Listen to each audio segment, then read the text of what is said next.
Hello friends, എല്ലാവർക്കും എൻ്റെ പുതിയൊരു വീഡിയോയിലേക്ക് സ്വാഗതം. ഇന്ന് ഞാൻ വന്നിരിക്കുന്നത് എനിക്ക് കിട്ടിയൊരു പുതിയ അറിവ് നിങ്ങളെ കാണിക്കാനാണ്. കപ്പയുടെ തൊലി വെച്ച് ഒരു തോരൻ കറി ഞാൻ ആദ്യമായി കേൾക്കുകയാണ്. പണ്ടുള്ള ആളുകളൊക്കെ ഉപയോഗിച്ചിരുന്ന ഒരു കറി. അങ്ങനെ കപ്പ വെക്കാൻ ഒരുങ്ങിയ ഞങ്ങൾ കപ്പയൊക്കെ വെച്ച് കഴിഞ്ഞ് പരീക്ഷണവുമായി ഇറങ്ങി.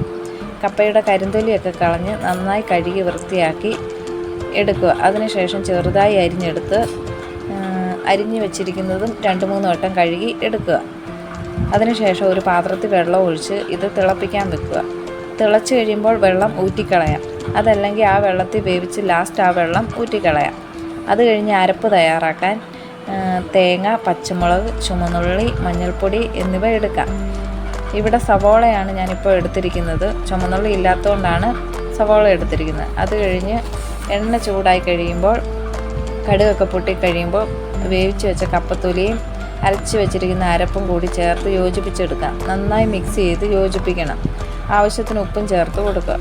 കുറച്ച് നേരം കൂടി മൂടി വെച്ച് വേവിക്കണം. ഇവിടെ അരപ്പ് എടുത്തേക്കുന്നത് അല്പം അരഞ്ഞു പോയിട്ടുണ്ട്. ഇത്രയും അരയാൻ പാടില്ല, ജസ്റ്റ് ഒന്ന് കറക്കി എടുക്കുകയേ ചെയ്യാവുള്ളൂ. അപ്പോൾ നമ്മുടെ കറി ഇവിടെ റെഡി ആയിട്ടുണ്ട്. അപ്പോൾ എൻ്റെ വീഡിയോ ഇഷ്ടമായ എല്ലാവരും ഒന്ന് ലൈക്ക് ചെയ്ത് സപ്പോർട്ട് ചെയ്യണേ. എല്ലാവരും ഇതൊന്ന് ട്രൈ ചെയ്ത് നോക്കുകയും ചെയ്യണം.